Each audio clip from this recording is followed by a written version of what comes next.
할렐루야. 온 이스라엘 교회 샤bat 예배에 참석하신 여러분들을 주님의 이름으로 환영합니다. 오늘은 신명기 토라 포션 5783 47번째인데요. 히브리어로 이 쇼파티입니다. 쇼파티. 이제 재판장들이라는 그러니까 요 샤파트가 요게 이제 단수고 요 IM이 붙으면 이제 재판장들 그래요.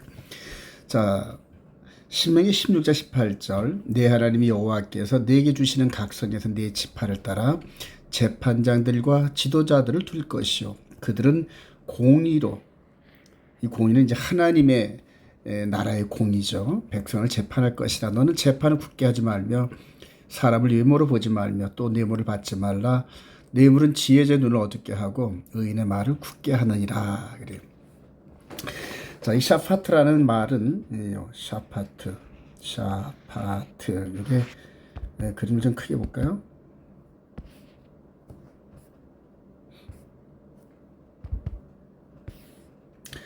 이게 쉰, 패, 그 다음에 테트인데 세자를 파싱을 하면은 부수다, 입을, 뱀의 입을 부수다. 그래서 뱀의 입을 발로 꽉 누르는 이제 이 그림인 이게 상징적으로 이제 샤파트란 이런 그 의미인데요. 판결을 굳게 하는 이런 모든 악한 지혜가 옛뱀 마귀 사탄의 작품이란 얘기입니다, 여러분. 그래서 우리들은 우리들 자신부터 시작을 해서 하나님의 공의의 법, 공의의 말씀으로 우리 자신을 무장을 해야 되는데요. 이렇게 구약에서 보면 가장 공의로운 심판을 했던, 지혜로운 심판을 했던 이 솔로몬 재판이 나오죠. 그 다음에 이제 우리 예수님께서 십자가에 달리실 때 누가복음 23장 44절 때가 제60쯤 되어 해가 빛을 잃고 온 땅에 어둠이 임하여 제90까지 계속하며 우리 주님께서 십자가 달리실 때 이야기죠. 성소 위장이 한가운데 찢어지더라. 예수께서 큰 소리를 불러 이르시되 아버지여 내 영혼을 아버지 손에 부탁하나이다 하고 이 말씀을 하고 하신 후 숨기시라는데요. 요때 요 상황이 사실은 심판이라는 의미가 있습니다. 심판. 창세기 3장 15절에 여자의 후손은 뱀의 머리를 부수고 뱀은 여자의 후손의 발꿈치를 상하게 할 것이다 하는 그 사건이 바로 뱀이 예수님을 공격해서 발꿈치를 상하는 사건이 이제 상징적으로 십자가 사건인데요. 이때 아버지여 내 영혼을 내 온몸과 몸과 혼을 아버지 손에 한번 의탁해서 심판을 부탁드립니다. 이런 의미가 강하죠. 그래서 죽으시고 나서 부활하심으로 말미암아 죄 없음 이런 판결을 받으신 겁니다. 자, 사도행전 17장 30절에 보면 알지 못하던 시대에는 하나님이 간과하셨거니와 이제는 어딘지 사람에게 다 명하사 회개하라 하셨으니는 정하신 사람으로 하여금 천하를 공의로 심판할 날을 작정하시고 이에 그를 죽은 자 가운데서 다시 살리신 것으로 모든 사람에게 믿을 만한 증거를 주셨습니다. 이렇게 이제 선언을 합니다. 그런데 이렇게 십자가에서 죽으신 분이 십자가에서 죽으시고 부활하신 분이 장차 심판주로 등장하신다. 즉 재림하실 때는 이 세상을 심판하실 분으로 오신다. 이렇게 바울 사도는 봤습니다. 그래서 정한 사람을 천하를 공의로 하나님 나라의 공의와 사랑으로 심판할 날을 작정하시고 이에 그 심판자를 죽은 자 가운데 살리신 것으로 그래요. 예수님께서 당신께서 심판을 받으시면서 무혐의, 죄 없음 이렇게 선언을 받으셨다는 얘기고 그분이 바로 이렇게 천하를 심판하러 오시는데 첫째는 이 옛뱀 마귀 사탄을 심판하시고 그리고 이후로 이 마귀와 함께 짝지어서 하나님 나라를 대적했던 이제 그런 심령들을 심판하시는 그런 말씀입니다. 자, 기술이 2장 21절에 또 내가 크고 신 보좌와 그 위에 앉으신 이를 보니 땅과 하늘이 그 앞에서 피하여 간데 없더라. 또 내가 보니 죽은 자들이 큰 자나 작은 자나 그 보좌 앞에 서 있는데 책들이 펴 있고 또 다른 책이 펴져 있는데 곧 생명책이라. 죽은 자들이 자기 행위를 따라 책들에 기록된 대로 심판을 받으니. 바다가 그 가운데서 죽은 자들을 내주고 또 사망과 음부도 그 가운데서 죽은 자들을 내주며 각 사람이 자기의 행위대로 자신의 행위대로 심판을 받고 사망과 음부도 불못에 던져지니 둘째 사망과 불못이라. 누구든지 생명책에 기록되지 못한 자는 불못에 던져지리라. 이거 두려운 말씀입니다, 여러분. 마지막 심판에서 이제 영적인 그러니까 심판의 부활로 이렇게 하나님 앞에 심판 서서 영원한 사망의 판결을 받은 자들이 이렇게 불못 가운데로 던져진다니 계속 떨어지죠. 여기에 중심이 옛뱀마귀 사탄, 또 마지막 때 나타난 짐승 거짓 선지자 해서 데살로니가후서 1장 7절 8절에 보면 하나님을 모르는 자들과 예수의 복음에 복종하지 않은 자들을 영벌에 처한다는 이제 그런 장면이 바로 이 장면입니다, 여러분.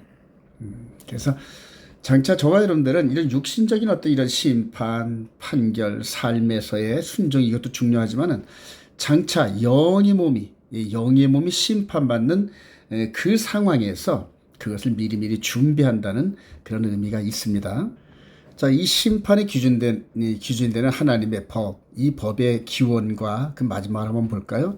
아브라함에게 주신 의와 공도의 기준인 여호와의 도 그래요. 창세기 18장 18절 아브라함은 강대한 나라가 되고 천하 만민은 그로 말미암아 복을 받게 될 것이 아니냐. 내가 그로 그 자식과 권세에게 명하여 여호와의 도를 지켜 의와 공도를 행하게 하려고 그를 택하였나니 이는 나 여호와가 아브라함에게 대하여 말한 일, 즉 약속이죠. 땅, 자손, 그다음에 천하 만민의 복, 이 세 가지를 약속을 했는데 이런 약속을 그냥 얻는 게 아니라 아브라함이 하나님의 말씀대로 삶을 살아내서 여호와를 도를 지키고 의와 공도의 삶을 살아내야 된다는 얘기입니다. 원래 그림으로 조금 크게 보면은 땅은 이제 에레츠 해가지고 1차적으로는 가나안 땅이지만은 예수 그리스도 안에서 이제는 새 땅을 바라보는 이런 쪽으로. 그다음에 자손이 이제 째라인데 자손 이삭으로 우선은 저가 되지만 약속의 아들 예슈와 후손 예슈와의 이 성취죠. 그다음에 이방인의 복이 현재 이제 베라카라 그러는데 현재 지금 예수 그리스도로 말미암아 이제 우리 이방인들이 이렇게 복을 받는 구원의 복 이런 복을 받는 그런 과정이 있죠. 여기 야훼 데레크 해서 여호와의 도 길 이런 뜻입니다. 그래서 체다카 이게 의란 뜻입니다. 의. 그다음에 미시파트 이게 이제 공도란 뜻인데 그래 히브리어를 보면 이제 이렇게 정리가 됩니다. 자, 이렇게 약속하신 이 복을 이루게 하려는데 이 법이 여호와의 도가 이제 누구에게 전달되냐면 이제 이삭에게 전달됩니다. 이삭에게. 창세기 26장 3절 이하에 애굽으로 내려가려던 가뭄이 들어서 애굽에 내려가려던 이삭과 그 일행을 딱 멈추게 하시면서 이 땅에 거류하면 내가 너와 함께해서 네게 복을 주고 내가 이 모든 땅을 너와 네 자손에게 주리라. 내가 네 아버지 아브라함에게 맹세한 것을 이루어 네 자손을 하늘의 별과 같이 번성하게 하며 이 모든 땅을 네 자손에게 주리니 네 자손으로 말미암아 천하 만민이 복을 받으리라. 이는 아브라함이 내 말을 순종하고 내 명령과 내 계명과 내 율례와 내 법도를 지켰음이라. 즉 아브라함에게 이렇게 제시했던 여호와의 도를 충성스럽게 그가 순종으로 말미암아 하나님을 만족하게 하셨다는 얘기거든요. 그리고 이제 그 말씀과 그다음에 그 축복이 대를 이어서 아들 이삭에게 전달되는 이런 과정들을 말씀하고 계시는 거죠.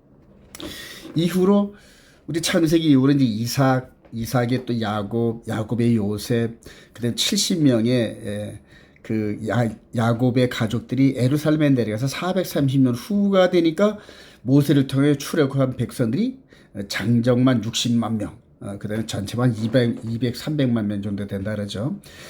시내산에서 이렇게 우리 하나님께서 이스라엘 백성들과 함께 언약을 맺는 과정인데 그것이 모세를 중보자로 해서 율법을 주셨죠. 율법을 주시고 근데 이제 그 장면이 레위기 26장 46절에 이것은 여호와께서 시내산에서 자기와 이스라엘 자손 사이에 모세를 통해 세우신 규례와 법도와 율법이니라.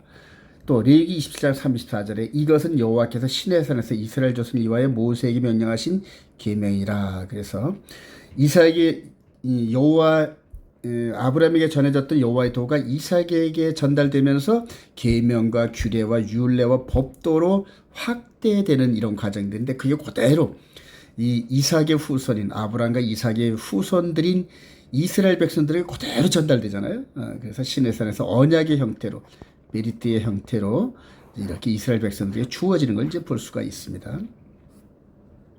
그리고 이게 예수 그리스도 안에서 그대로 이제 전달되는데 이 과정을 생명의 성령의 법이라 그러고 믿음의 도, 즉 육신의 예법이 아닌 육신으로 순종하는 것이 아닌 마음으로까지도 순종해야 되는 이제 그런 흐름으로 우리들에게 나타나는데, 자 누가복음 20장 21절 그들이 물어 이르되 선생님이여 우리가 아노니 당신은 바로 말씀하시고 가르치시며 사람을 외모로 취하지 아니하시고 오직 진리로서 하나님의 도.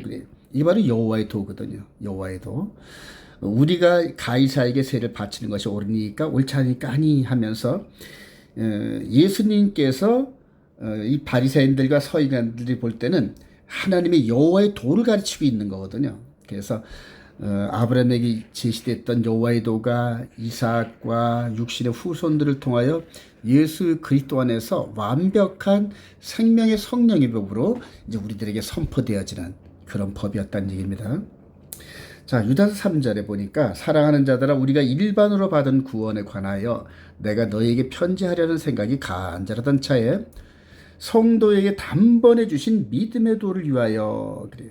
힘써 싸우라는 편지는 너희를 권하여야 할 필요를 느꼈노니. 그러면서 여호와의 도가 육신의 예법으로 계속 흘러오다가 예수 그리스도로 말미암아 계명이 그대로 예수 그리스도를 영접한 자들의 마음판에 이렇게 기록되고, 그 다음에 그 계명의 중보, 즉 언약의 중보의 피로 흘리신 이 피가 믿는 자들, 고백한 자들의 마음에 뿌림을 받아. 그래서 우리들의 영혼의 몸에 예수 그리스도의 피가 뿌려지고, 그 다음에 우리 눈에는 보이지 않지만 우리 영혼의 몸에 하나님의 거룩한 언약인 십계명이 우리에게 기록되었고, 그거를 이제 믿음의 눈으로, 즉 영혼의 몸의 눈으로 바라보는 그런 예법 시스템이 지금 우리 안에 있는데 그게 바로 새 언약이라는 얘기인데, 새 언약. 그래요. 저와 여러분들은 모세의 율법이 아닌 완벽한 예법인 새 언약 예법 안에 있는 것을 확신하시기 소망합니다. 자, 다음으로 이 모세가 아주 기가 막힌 이런 통찰력으로 예언을 하는데요. 신명기 18장 15절에 네 하나님 여호와께서 너희 가운데서 네 형제 중에서 너를 위하여 나와 같은, 즉 모세 자신이 사역을 했던 지난 40년의 출애굽으로부터 시작을 해가지고 레위기 그다음에 민수기 신명기를 거치면서 광야 40년을 이렇게 이스라엘 백성들을 인도하면서 출애굽하는 과정을 이끌었던 자기 사역과 같은 선지자 하나를 일으키시니 너희는 그의 말을 들을지니라. 내가 그들의 형제 중에서 너와 같은 선지자 모세와 같은 선지자 하나를 그들을 위하여 일으키고 내 말을, 즉 하나님의 말을 그 입에 두리니 내가 그에게 명령하는 것을 그가 무리에게 다 말하리라. 그러면서 완전한 공의와 심판을 이루실 메시아에 대해서 예언했는데 그 예언이 파노라마처럼 흘러갑니다. 자, 우리 다니엘서를 보면 이때로부터 이제 한 800년 후쯤에 다니엘 시대가 열렸는데요. 다니엘서 9장 6절에 예순도 이래 후에 기름 부은 바자가 끊어져 없어질 것이며, 그러면서 다니엘 때부터 법령, 이스라엘 예루살렘의 중건령이 내릴 때부터 70일의 예언을 이렇게 하시면서 그 70일의 예언 가운데서 69일의 후에 구체적으로 시기를 말씀하시면서 기름 부을 받은 자가, 즉 모세를 통해 예고되었던 모세와 같은 선지자를 지명하면서 그가 끊어져 없어질 것이며 그가 장차 많은 사람과 더불어 한 해 동안의 언약, 즉 베리트를 모세와 같이 시내 산에서 하나님과 이스라엘 백성들 사이에 그 언약의 중보자 역할을 했던 것처럼 이제는 그 메시아가 한 해 동안에 언약 이스라엘 백성들과 언약을 굳게 맺고 그리고 그 일의 절반에 제사와 예물을 금지할 것이며 여기서 성전에서 드려지던 동물 제사와 곡식 예물에 대한 제사를 폐할 것이다. 이제 이런 식으로 딱 영감을 받으면서 예언을 하는 겁니다. 자, 그리고 그 후로 이제 때가 참에 거의 때가 찼을 때 요 침례 요한이 예수님을 이렇게 침례주는 이런 장면이 나타나는데 이때 침례 요한이 하는 말을 한번 들어볼까요? 자, 요한복음 1장 32절에 요한이 또 증언하여 이르되 내가 보매 성령이 비둘기같이 하늘로부터 내려와서 그의 위에 머물렀더니 나도 그를 알지 못하였으나 즉 이 요한도 메시아가 누군지 확실히 몰랐는데 나를 보내어 물로 세례를 베풀라 하신 그 이가 즉 하나님께서 나에게 말씀하시되 성령이 내려서 누구 위에든지 머무는 것을 보거든 그가 곧 성령으로 세례를 베푸는 이인 줄 알라 하셨기에 내가 보고 즉 자신이 수많은 사람들에게 침례를 줬는데 예수님께서 다가오셔가지고 나에게 침례를 주라 그러니까 아유 제가 어떻게 당신을 침례를 줍니까? 내가 당신한테 침례를 받아야죠. 그럴 때 우리 예수님께서 이렇게 행함으로써 모든 의를 이루는 것이 합당하니라 그러면서 침례 요인에게 손에 머리를 얹고 물속에 잠겼다 나오는 이런 그 침례식을 거행합니다. 그때 성령이 비둘기같이 이렇게 내려오죠. 성령이 비둘기같이 내려옵니다. 이렇게 성령이 이렇게 비둘기같이 이렇게 내려오는 걸 보고 요한이 보면서 아 이분이구나. 이분이 나를 보내시면서 세례를 주고 이스라엘 백성들을 메시아를 향하여서 이렇게 주목하게 하라 이렇게 하신 그분이 그렇게 한 걸 깨달으면서 아 이분이 보라 그가 하나님의 아들이심을 증언하였다 보라 세상 죄를 지고 가는 하나님의 어린 양이다 이런 식으로 하면서 이제는 그 제자들에게 예수님을 소개하는 것들을 우리가 볼 수 있죠. 요한한테 침례를 받고 난 이후에 광야에서 40일 동안 금식하시면서 마귀의 시험을 이겨내신 그분이 이제 사역을 시작합니다. 산상수훈을 통하여 말씀을 선포하시죠. 산에 오르사 그래요. 산에 오르사. 신의 산에서 말씀을 주셨던 그분이 산에 올라서 말씀을 주시는데요. 마태복음 5장 1절 예수께서 무리를 보시고 산에 올라가 앉으시니 이렇게 마태가 산의 이 부분을 강조한 게 이분이 신의 산에서 언약을 주셨던 그분이구나. 그렇게 말씀으로만 계셨던 그분이 육신이 돼서 이 땅에 오신 분이야 하고 충분히 깨달은 다음에 말씀을 이제 기록하는 건데 산에 올라가서 앉으시니 입을 열어 가르쳐 이르시되 심령이 가난한 자는 복이 있나니 천국이 그들의 것이며 애통하는 자는 그러면서 계속 심령이 가난한 자를 하면서 산상수훈의 이 메시지를 증거하죠. 그리고 이제 그 후로 십자가에 죽으시고 부활하고 성령이 임했을 때 이 베드로 사도가 이제 그때서야 완전히 깨닫고 담대하게 성령 강림하는 날 말씀을 선포하는 데 한번 볼까요? 사도행전 3장 25절에 이제 이게 바로 베드로가 말한 겁니다. 모세가 말하되 그래요. 여기서 신명기 18장 15절에 의해 내 형제 중에서 이렇게 했던 그 모세 즉 베드로 사도 이전에 1500년 전에 말씀했던 그분이 주 하나님이 너희를 위하여 너희 형제 가운데서 나 같은 선지자 하나를 세울 것이 너희가 무엇이든지 그의 모든 말을 들을 것이나 하면서 모세의 말을 그대로 인용하면서 누구든지 그 선지자의 말을 듣지 않은 자는 백성 중에서 멸망받으려 하고 또한 사무엘 때부터 이어 말한 모든 선지자도 이때를 가리켜 말하느니라 그러면서 바로 십자가에서 죽으시고 부활한 분이 그렇게 약속했던 선지자 바로 그 메시아다 이렇게 선언을 하는 겁니다. 여러분 할렐루야. 자 그리고 그 메시아께서 아주 퍼펙트한 공의로 심판하실 이런 것들을 마지막 때 최후 심판의 자리를 세팅하시고 그 이후로 모형을 계속 보여주셨는데 가장 그 최후 심판의 그 내용을 잘 나타내는 그 심판이 하나 있는데 바로 솔로몬 왕 심판입니다. 여러분 사람의 마음을 읽어내는 심판자 솔로몬 왕 최후 심판의 모형이라고 제가 이렇게 주제를 달았는데요. 열왕기상 3장 23절 한번 볼까요? 왕이 이르되 이 여자는 말하기를 산 것은 내 아들이요 죽은 것은 내 아들이라 하고 저 여자는 말하기를 아니다 죽은 것이 내 아들이요 산 것이 내 아들이라 하노다.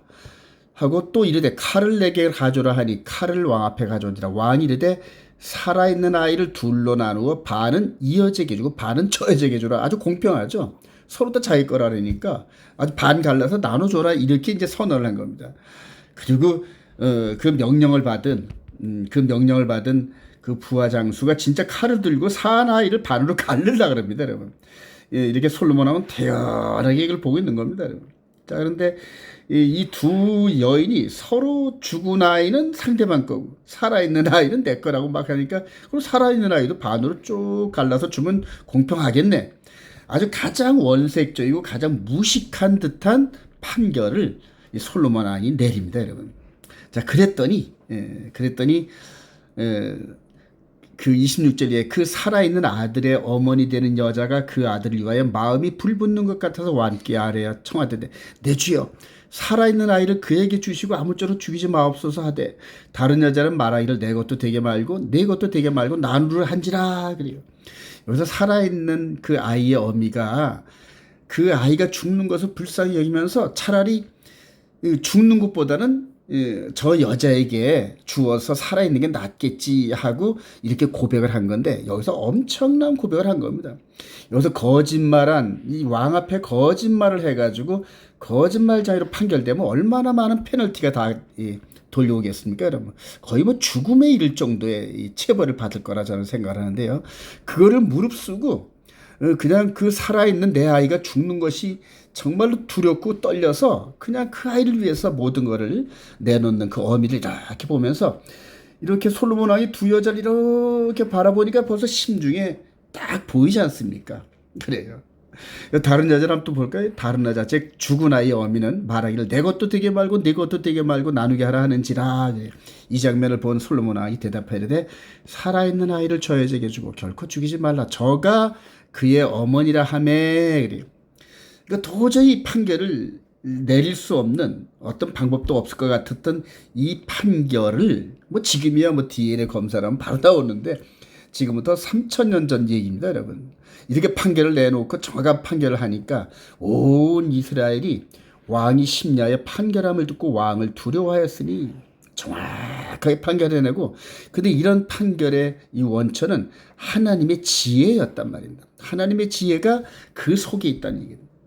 사랑하신 여러분, 이 마지막 때 정말로 하나님의 지혜와 거룩함과 또 공의와 이런 모든 그 지혜가 우리 안에 있어서 이 세상을 이렇게 지켜보는 능력 있는 저와 여러분들을 소망합니다. 근데 이제 이런 판결이 여기서 끝나는 게 아니라 이렇게 맨 마지막 최후 심판 자리에 모형으로 보여줬다는 겁니다, 여러분. 이게. 자, 로마서 14장 17절 내가 어찌하여 내 형제를 비판하느냐, 여기서 재판하느냐 그런 의미가 있죠. 판단하느냐, 비판하느냐, 정죄하느냐, 어찌하여 내 형제를 업신여기냐, 우리가 다 하나님의 심판대 앞에 서리라 그래요. 우리 인간들은 사람의 속 사람에 꿰뚫어보지 못하죠. 그래요. 기록되었을 때 주께서 이르시되 내가 살았느니 모든 무릎이 내게 꿇을 것이요 모든 혀가 하나님 앞에 자백하리라 그래요. 이러므로 우리 각 사람이 자기를 하나님께 직고하리라. 여기서는 거짓말을 통하고 거짓말도 어떤 때는 이렇게 통하는 그런 시대입니다. 지금 마지막 때 이 얼마나 재판과 이런 것들이 타락됐는지 아주 우리나라의 그런 그 대법관들 그다음에 뭐 선거관리위원회 하여튼 모든 그 남들을 위해서 이렇게 판결을 내리는 검판사들의 그 보이지 않는 삶을 보면서 얼마나 많은 실망을 합니까? 그러나 그런 것들이 맨 마지막에 가면은 이렇게 하나님 앞에 눈으로 보이지도 않는 모든 빛들의 아버지 되시는 이분 앞에 죄인의 심정으로 이렇게 서는 심판받을 그러한 그 존재를 이 앞에 쓰는데 옆에는 천군 천사들이 이 심판이 공의로운 것인가 하나님의 법에 일치하는가 이런 것들을 아주 뚫어지게 쳐다볼 건데 이 배심원 역할을 하는 거죠. 아주 두려운 현상입니다, 여러분.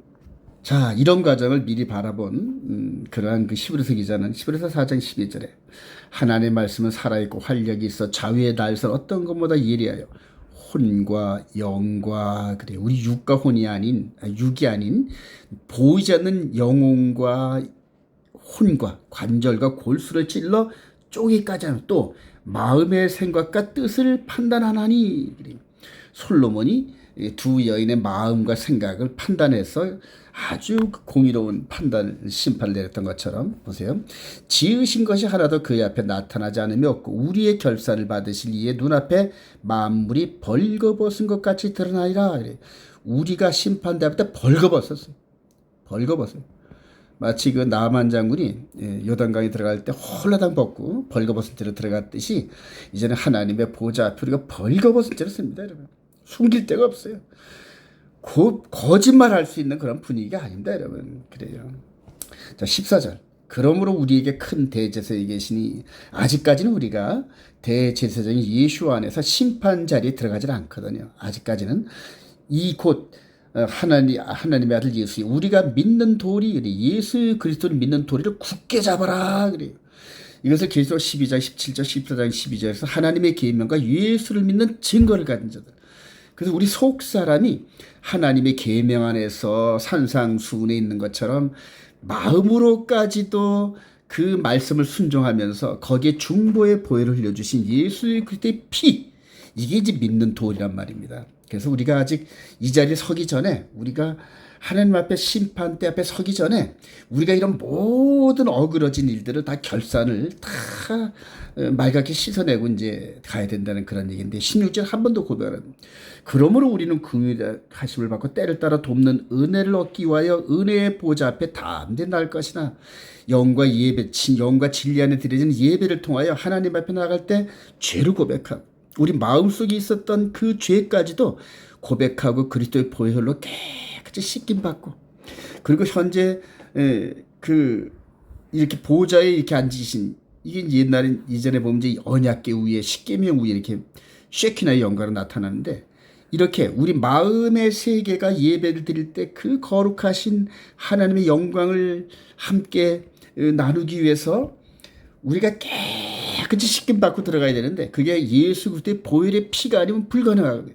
이런 식의 삶을 매일매일 매주마다 프랙티스하면서 우리들 안에 있는 영혼의 죄의 찌꺼기들을 그리스도 보혈로 계속 씻어내는 겁니다, 여러분.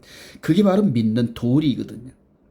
사랑하신 여러분들, 정말로 이 심판의 자리 우리가 피할 길이 없는데 세상에 이런 죄가 있어도 천국 간다, 이런 그런 헛된 죄가 있어도 죄를 져도 예수 안에 있는 자는 다 용서받는다. 물론 용서받죠. 그러나 회개하고 고백하는 과정에서 그 죄를 용서받는 과정이 결코 쉽지 않습니다, 여러분. 다윗이 침상에 뜰 정도의 회개 기도를 통하여서 겨우 그 바세바의 그 사건이 용서 안 받으면서 그 죄에서 해방된 그런 그 홀가분함을 시편에 많이 이렇게 기록했는데, 이 영혼의 죄를 고백하고 용서받는 게 쉬운 일이 아닙니다, 여러분. 어려서 이렇게 무심코 지은 죄는 용서를 받을 수 있어도 알고 지은 죄는 정말로 용서받기가 힘이 듭니다, 여러분. 그래서 다시는 죄를 짓지 말아야지 하면서 죄를 저주하는 그런 삶을 살 수 있게 되는 겁니다. 자, 결론입니다. 다가올 영적 심판을 두려움으로 준비하라 그래요. 예레미야 17장 9절에 보니까 만물보다 거짓되고 심히 부패한 것은 사람의 마음이라. 누가 능히 이를 알려마는 나 여호와는 심장을 살피며 폐부를 시험하고 각각 그의 행위와 행실대로 보응하나니. 불의로 치부하는 자는 자고새가 낫지 아니함. 알을 품 같아서 그의 중년에 그것이 떠나겠고 마침내 어리자간 되리라. 여러분들, 정말로 예수를 믿으면서 이런 그 하나님의 심판대 앞에 서는 이런 것들을 이렇게 성령의 도움으로 깨닫게 되면은 세상에서 죄를 질 마음이 뚝 떨어집니다. 죄를 짓고 싶은 마음이, 거짓말하고 싶은 마음이, 부정한 돈, 거짓으로 번 돈, 남을 해코지하면서 이런 이익을 추구하는 이런 것들이요, 전혀 생각이 안 납니다, 여러분. 그 두려움을